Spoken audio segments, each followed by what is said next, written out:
Creating a group chat in Character AI is a crazy idea and it's pretty fun. This video is a step-by-step guide on how you can do it. First, you need to go to the website. Yes, it's simple. Choose your favorite browser. For example, I'm using Brave, by the way.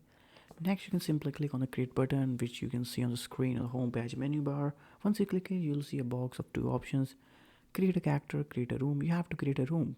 Now you all have to do is choose a name of your room, select the AI character that you want to add in the group chat, and that click button again. That's it. It's simple. You can now interact with multiple AI characters in real time and enjoy more entertaining conversation. The most significant reason you would want to create a group chat in the AI that is AI model to operate, because the AI models is able to generate entertaining conversation, which is very hard in today's AI version. They sound more robotic, but Character AI has a specialty to create more human-like conversation. So this was how you can do it, and I'll see you in the next one.